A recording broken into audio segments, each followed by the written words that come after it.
Hi, this is Chris over at 3D Palace. How's it going? Okay, what I'm going to be doing today is I'm going to be recording an environmental prop suitable for game or environment work. Again, just to kind of carry on from the series of stuff that we've been doing in MT1 and MT2, just to kind of bind these things together in a tenacious kind of way.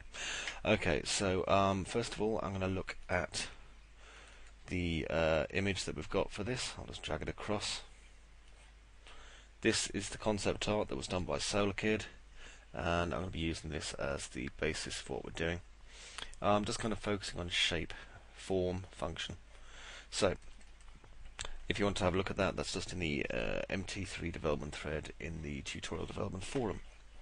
Now, as usual, what I'm going to do is start thrashing out the shape, and then from there I'm going to start actually putting the detail into the piece. So, first things first then, what I'm going to do is start with a cylinder, which I'm going to create just on the home grid here. And this is going to give me the shape I need initially for the kind of containment and propulsion unit for this piece.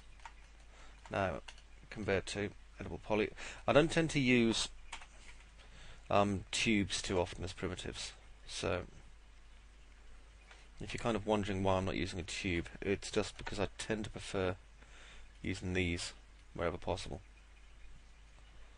Okay, and I'm just going to click delete. Now if I grab the borders and just do a quick bridge. Okay, so I've got that, the width that I wanted it to be. Now then, I'm going to have a couple of weapons inside this. So, what I'm going to do is just create one first, because I don't need to create two, I can just copy them both across later. And for this I'm going to have a simple gun. Just zoom out like that.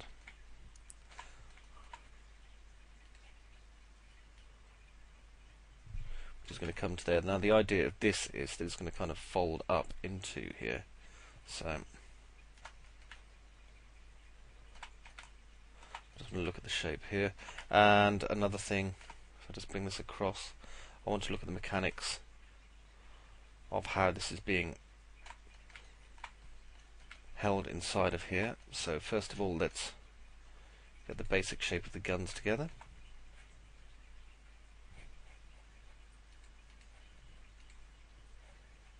And for this I'm just going to use a bevel tool. Now at the minute I'm not really refining the detail, I'm just making the shape really.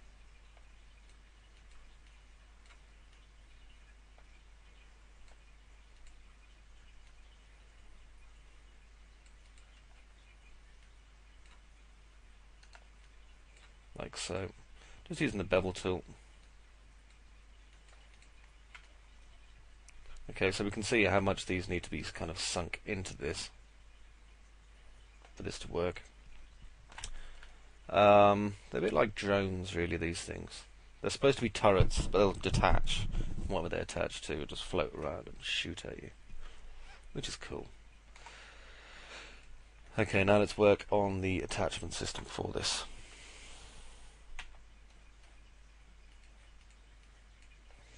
For which I'm going to just do connect here, then I'm going to chamfer my connect to about there, and then I'm going to chamfer it again.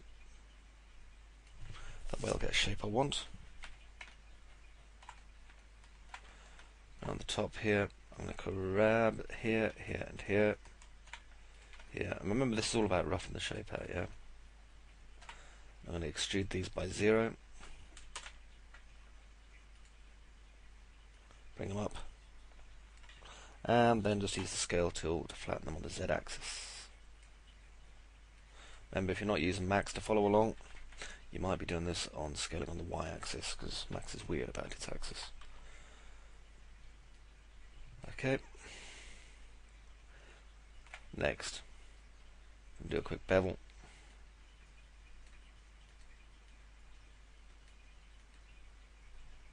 And up like that.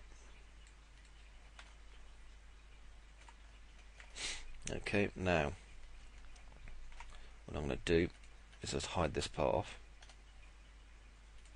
And this is all about kind of making a shape work as much as anything. Now then, we're going to have under here,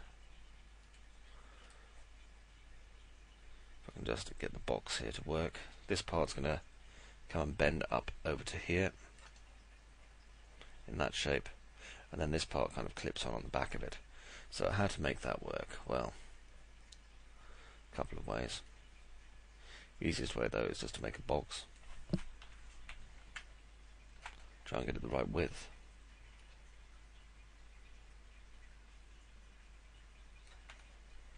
And then we can apply a bend to it if it's got enough segments.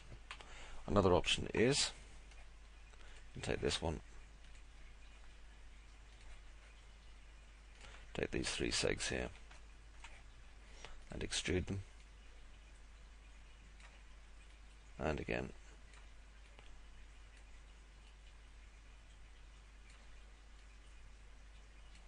like so.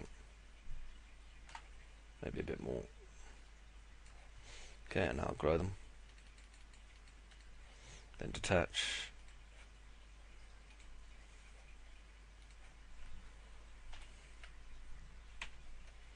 Now if I grab here, and I'm going to adjust my pivot.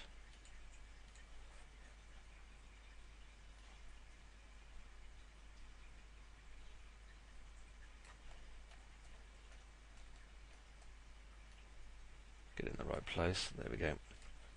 Now I can put a bend modifier on this. So I'm just going to hit B in the modifier stack, and that'll take me straight to the bend. And it's just a case of getting the direction I want the bend to be in, which in this case will be about minus 90 degrees. And how much I want the bend to be.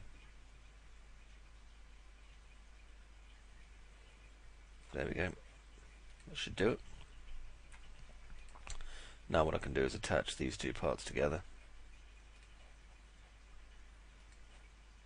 Do a quick marquee drag here and reattach the verts.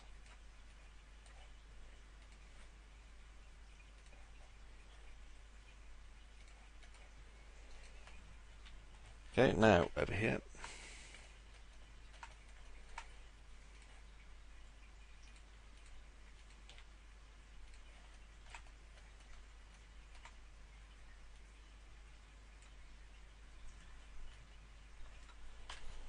Just straighten this up in the left viewport so this makes more sense. Okay, that's fine.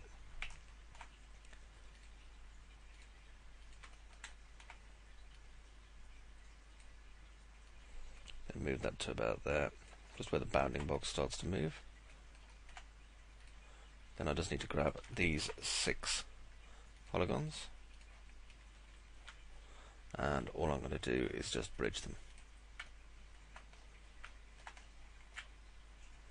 Okay, and that creates that shape there. Now inside this, if I just go into my left viewport again,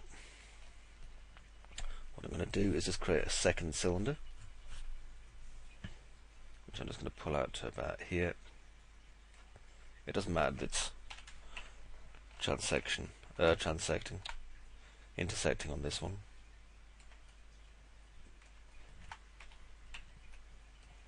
And let's put that across to there.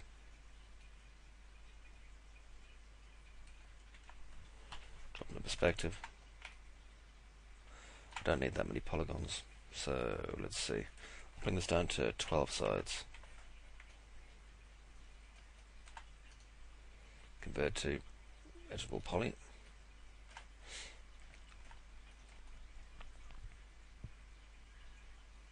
And I'm going to again make this one a bit hollow.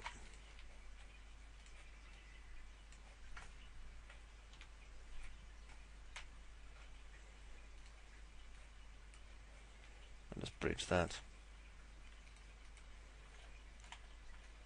Okay, and that gives us this piece here just to control it from. So I'll grab this now and I will attach that to it. Okay, and we can see now that's going to fit inside there, so unhide all, and I should be able to swing that back up into there now until it's needed. A little bit of intersection there, but that's okay, I can just move it across. Got plenty of room. Forward a bit. There we go. And that now fits inside like so. So when it's not being used, it'll just sit up in the turret like that until it needs to be used, and then it'll just swing down. Okay, we'll make its duplicate friend shortly. Now we need to work on the ring that it's going to attach to for the moment. So all I'm going to do here is hide, isolate the selection or hide unselected depending on what I need to do. Now I'm going to grab here and just do a ring and a connect, and I'm going to just chamfer out that connect there, bring it down a little bit, just gives a nice little lip on it. And now I'm going to ring that, do a connect, a very little chamfer, click OK, Control select by polygon, click shrink, and do an extrude by local normal. Let's bring that in a little bit. Okay, now I'm going to go around the outside of this. So I'm going to do another ring and a connect, and bring this connect down a little bit and just chamfer it wide.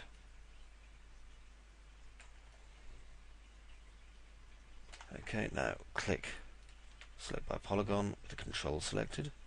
Just shrink that in, and I'm just going to extrude this in as well, just a little bit, and then I'm going to scale it just down on the Z axis a teeny bit. There we go. Alright, next, inside this to add some detail.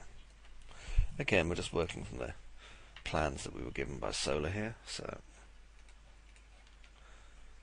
what I'm going to do is inset this.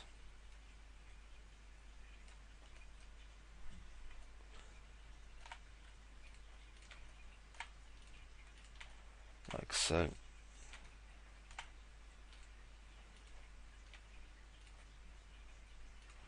And again.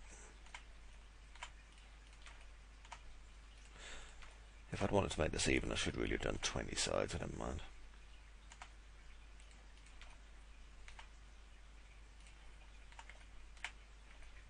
And there's one here.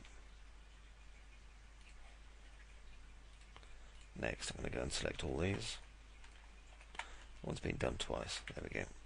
Select all these. Just make sure I'm using the select tool rather than select by select and move or select and scale tool. Now if we look at that one, it's scaled wrongly. The rest were fine. I'll just go back and do that one again.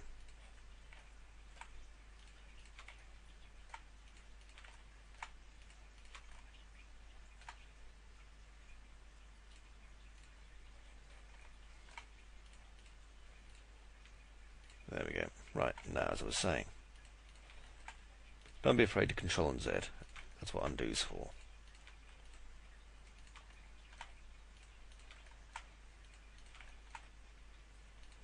There we are. Okay, now I can do tiny bevels.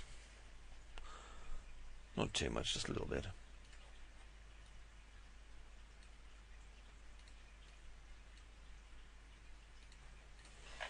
Okay. And that gives us that shape going around the outside there. Next, I need to build a rim at the top, so what I'm going to do is just do another ring here, another connect, and I'm just going to bring this one up just a tiny bit. Then I'm going to select here and do a quick ring. Control select by polygon. Okay, because I want to bring this out a little bit, so I'll just use extrude. We're still extruding by normal, so I'll bring that out like that.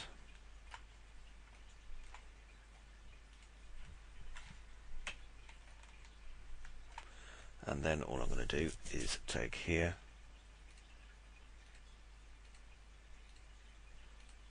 and here,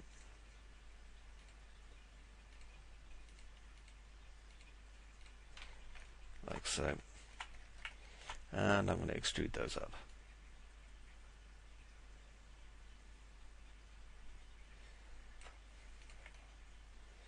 Okay. Now what I'm going to do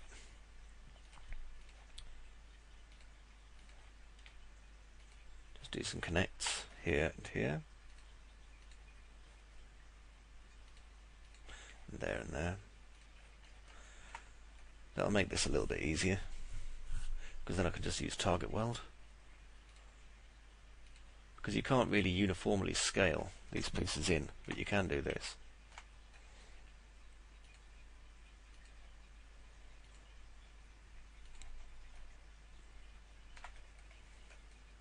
And here's another one.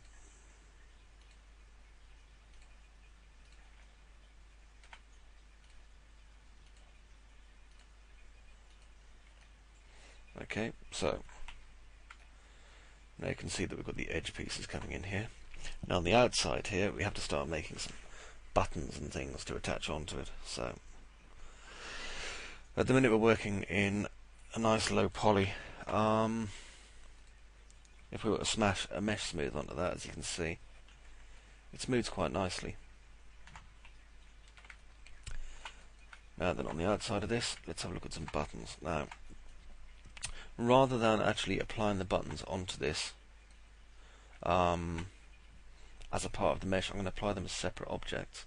So you can then attach these if you want. I'm sure I can demonstrate how you do that. It's not difficult.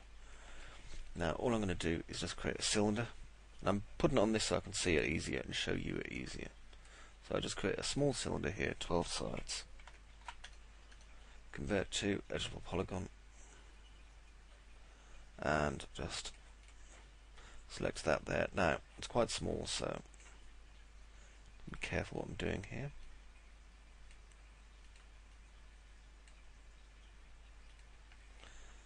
Okay, that gives us that shape. Now all I'm going to do is use the placement tool just to place these actually on top of this in a uniform and hopefully sensible way. Now I've noticed that my camera is actually sitting on top of my Wacom, and I did want to use my Wacom for this, so there we go. I'll just change the position it's in.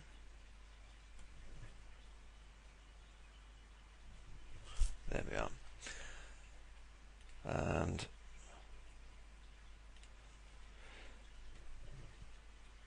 maybe a little bit more that way. Okay, now what I'm going to do is drop back into doing my turret again. And let's see what max scripts I've got. I click run script. Ah, goody, my script is not here. Okay, well, I'll do a quick tutorial on how to find the placement tool in 3ds Max. Okay, so here's 3D Palace Forums for those of you who have never used it.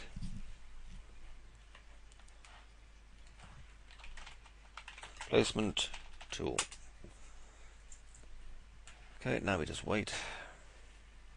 Sticky upgrade to the placement tool in the 3ds Max forum by Hovercrafter. Now all I need to do is find the text file for the placement tool, which is here. It's only 16K.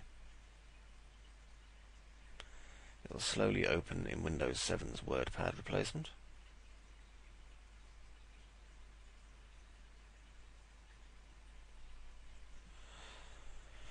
Fantastically useful feature. Well, it's not a feature, but you know what I mean. Script.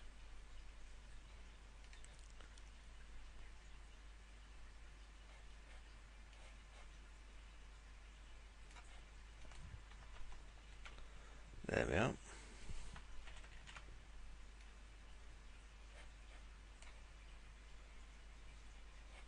Okay, and what I'm going to do is just go over to 3ds Max, Max script, run script. Well, before I do, Max script, new script, Control and V just to paste it in here, and then from here I can save it. So click Save As.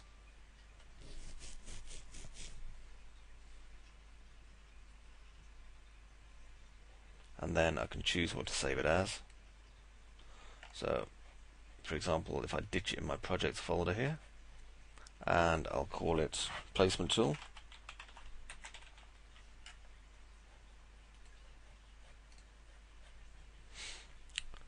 Okay, next. Just go over to my Max script, run script, and let's go all the way back down to desktop. And I should have a projects folder knocking around. I'll just drop into my computer and try and remember which of my hard disk drives I've stored it on. There it is, Placement Tool. Okay, so if I click on the source object, set selection as source, pick my distribution object, that's this, and now I'm going to choose place rather than paint. So if I click paint, you'll notice it just does that, which is fun and all, but not really very useful. So place is the one we want, and use the Wacom pen just to get slightly more precision than I otherwise would have. Let's move this over to here. Okay then, and I'm going to have one there and one there.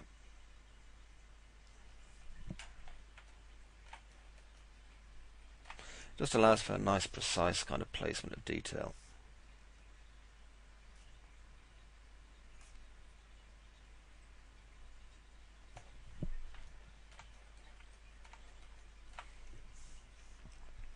And there.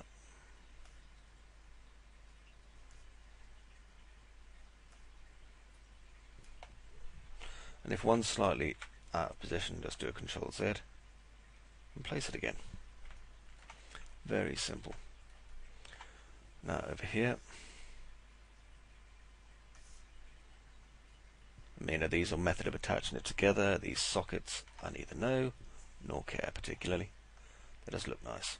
Now according to ergonomics, or the method of ergonomic building for mechanical objects, if we're placing them on the outside here, then we can't really place them willy-nilly on the top there, because it won't work quite as well. Same goes for on the bottom here. So if you're placing these on the outside, it means you're limited, because as soon as we start placing them on the inside, it's not going to look as nice, because we're really using these to kind of denote exactly what areas are separated, where maker's marks would be otherwise. Hopefully you kind of understand where I'm coming from there. So maybe we'll get away with 4, but no more than that. If you see a big space like this, maybe we can stick another one there and one there. Possibly one there and one there. It's a little bit off. And again, there. Okay, just as a kind of guide anyway. And then it's an easy enough job just attaching those all.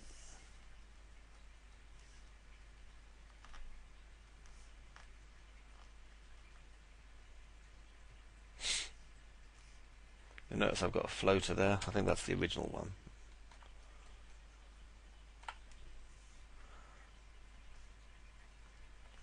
Then it's just a case of drawing out some more detail from this. Just go around it, make sure we haven't missed any. There's 3 there. 4 there. 1, 2, 3, 4. This is the poly-on-poly approach, which is kind of the approach that always reminds me of kind of George Lucas's Star Wars one, because that's kind of the classic kit bashing approach, just building things on top of other things and keep on going. Okay, now we've got some slots in here that I'm going to take advantage of. So again, superfluous detail for the sakes of it, but that's not important. So I'll bring that in there. If I grab this and just extrude it in. then it's just a case of grabbing these 4 edges here. If you click and nothing gets selected, just Control Z, because it means you've got the wrong edge.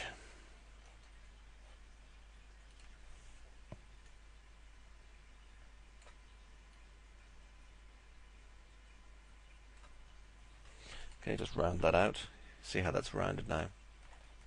Now you can either go back and then chamfer this yourself, just to chamfer those edges, because you don't want too many straight edges, or you can use edge checks, which is an awesome little plugin, EDGECHEX, available as a demo or to buy from Vladislav's site, and is highly worth getting. The demo version is good, but with the demo version you can't collapse your mesh.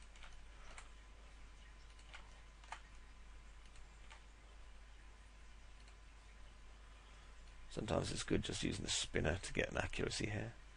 Now, if you notice, hang on, you can actually put additional segments in now with later versions of 3ds Max.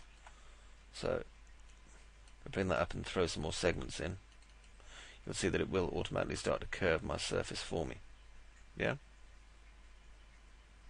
Doesn't really do it in a very uniform way. You'll notice it's very straight on the outside and curved on the inside, which is kind of why I prefer doing it the way I do it. Apply and then do it again. You notice mine's curved on both edges, not just on one. Got that off a Lightwave tutorial years ago. Really useful. Anyway, funny that I picked up quite a few Max tips off Lightwave tips, because the Lightwave and the 3ds Max workflow are not dissimilar. Mind you, not many of them are dissimilar. So, which is funny because I've never actually used Lightwave. I loaded it and looked at it once and decided it wasn't really my thing. I think there was a demo scene of a Blade Runner ship taken off, which I thought was quite nice, and that was about it. Okay, so that gives us this piece here. Now, what I need to do then is grab these.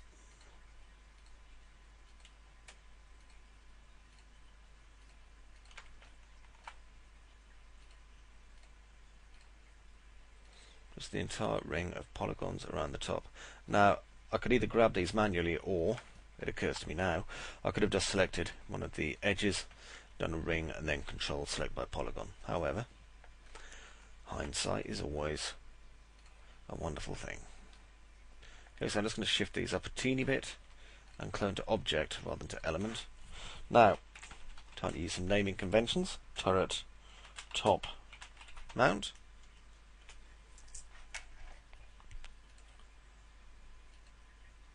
Select that, Control A, and I'm just going to flip it. Grab these 2 edges, shift and drag, like so, and I'm just going to scale them down on one axis.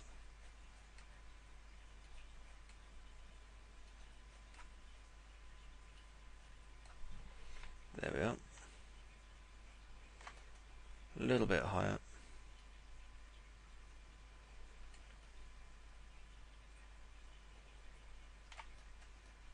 Okay, now select by edge border. I'm just going to bring this down. Click cap. Select my top edge border and also click cap. Okay, and that closes it off. So now this part, as we can see, mounts or marries into that part. And I'll just bring it down until it attaches. Okay, there we go. Now, if I take this, I can then build a couple of minor detail areas that I'll want. So I'll grab here and do a ring, and a connect. Now you'll notice this is wonky, that's okay. Just grab the Z-axis, and if I scale on the Z-axis, it'll make it straight. Bring it down to about here. Then chamfer it a little bit wide, like that. Now remember what I said, if I select here, do a ring and a Control Select by Polygon. And now I can bevel by local normal. And I'm just going to click cancel again so that I can do it using freehand. Good thing about this is it gives me a lot more freedom.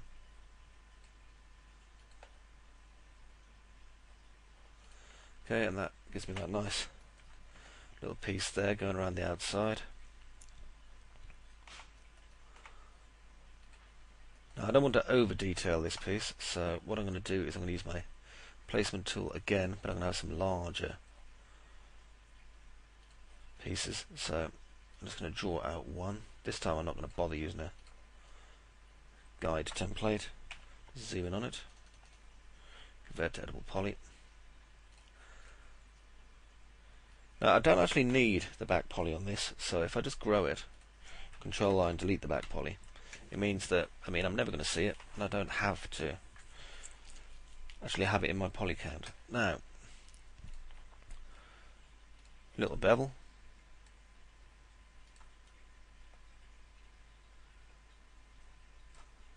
Just really messing around with the shape here.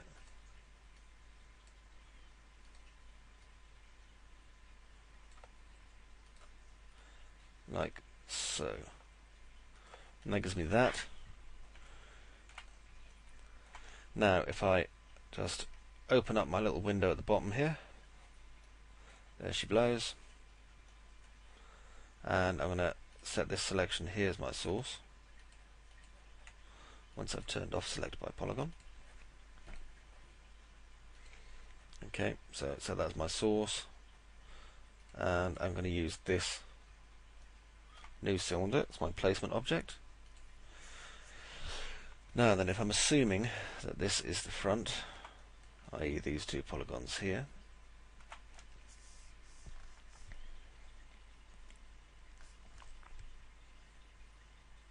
then I can start putting things on it. And I'm really wanting to be as careful as I can when it comes to placing them, because I want them, if not logically, then certainly in an ordered manner. Now I can use this middle line here as a guide, which is kind of useful for me.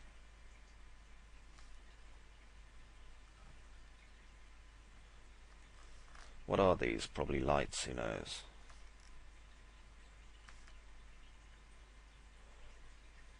I don't like the placement on that.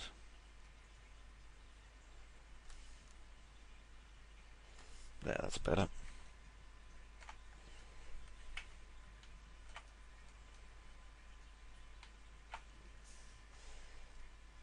And I'm going to build some hatch into this. Some hatch, I love that term. I'm going to build a hatch into this as well. So I'll just minimize that for the moment. Just go to my attach tool. Just attach these in.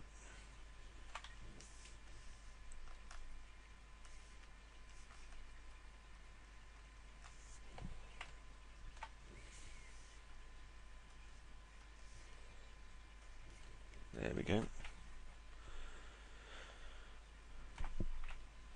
Okay, exit isolation mode again.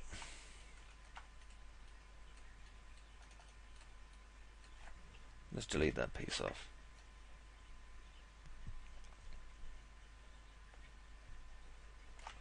Okay, just check how this fits in.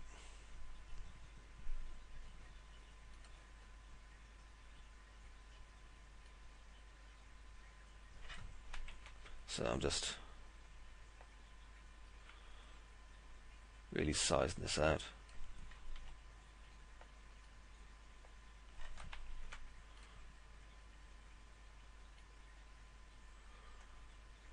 So I'll come in about as far as that,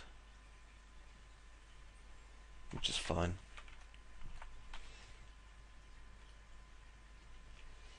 So it means I can build a track system for it to work on. Okay, so let's look at these parts again now. I'm going to look at this, and I'm going to unhide all. Sorry, I'm going to hide unselected. I'm being silly here. And let's have a look. Now, if I'm building a track system for this to go up and down on, There's a couple of ways I can do it. The easiest way really is just going to be having a piston mount system and just bring it up and down. But we don't really need a logical system for raising it up and down, as long as it looks logical. So what I'm going to do is create two of these. One is going to be a nice copy of it,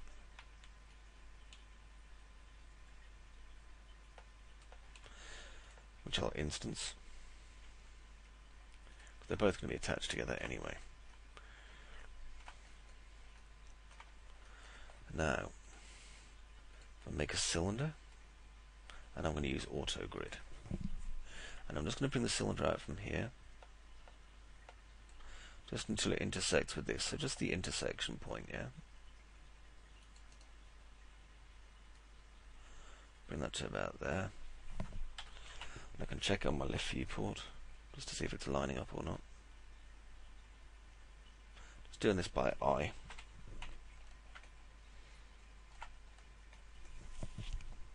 Okay, and I'm going to get another copy and just bring that here. I can instance it just to make it a bit easier on myself. And then again over here.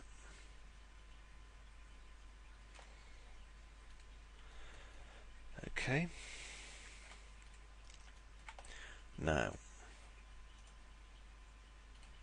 convert that to edible poly. And just select there. Now, as you can see, it's not instanced anymore because I've converted it to an edible poly. As soon as you collapse the stack or convert an edible poly, its little friends aren't edible polys anymore either. So we'll convert these. I'm going to add them as just one piece. So I'll just use the attach tool. And I'm going to grab here, here, and here. I'm just going to bring these out and then flatten them on one axis like this. Okay, because we don't need a perfect cylinder, we just need this kind of ratchety effect here. Next, I'm going to extrude these all along one line like so. And then grab here and here, and bridge, and here and here, and here and here, and bridge. Oh, I've got the rumblies in my tummy that only hands will satisfy. That's a great gag, by the way. However, probably not that great if you don't actually, or have never watched llamas with hats. Okay, now we can see that's too wide, so I'm going to need to bring that side in a lot. Let's see how much. Yep, a lot for this to work. So, hide unselected.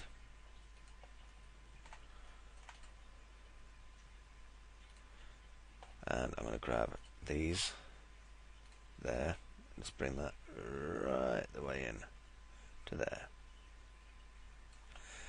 And on the other side, the same. Now, I've got a broken polygon there, so I'll just cut it to the right shape. There to there. And again on the other side. You'll notice my cursor changes shape when it's over a vert, which is helpful.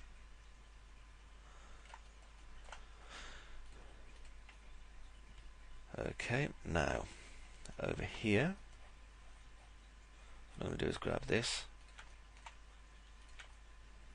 and I'm going to insert it, just a little like so. Then I can delete it, like that. And then I'm going to grab here to here, and just bridge, then here to here, and do a connect. And then it's just a case of getting the interactive bridging tool on. I think it's too early for a lot of people. There's not too many people actually in the live channel at the moment. I'll go and have another quick look in a minute. Yeah, not a lot of people lurking at the moment. Let's check in the studio. Well, there's someone watching, so to whoever's watching out there, hello. Even though live appears to be very, very dark, I'm going to have to restart my camera.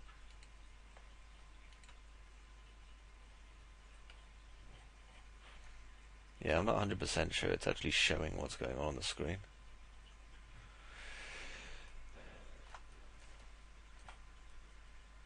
Outside I can hear the wonderful sound of the binnies. Right, so what I'm going to do is just move that using Shift. Oops. I'm holding down Shift and moving that a tiny bit. And I'm cloning it to an object. And then I'm going to just flip it.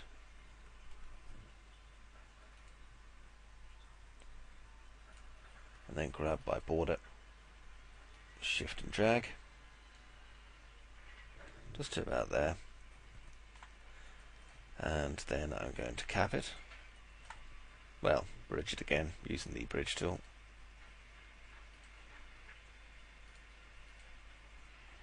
Like that. Okay, now what I'm going to do is just unhide all, and I should be able to see if this is fitting, and well golly, it is. So I'm going to hide that, and we can now see the mechanism more or less. So I'm going to take this,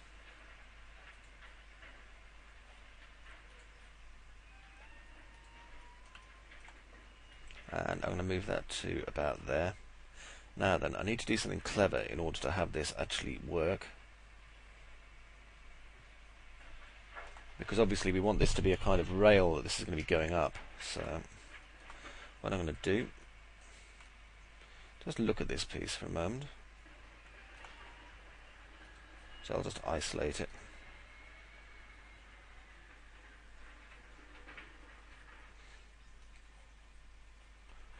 Just wait for 3ds Max to stop being silly. There we go, nearly.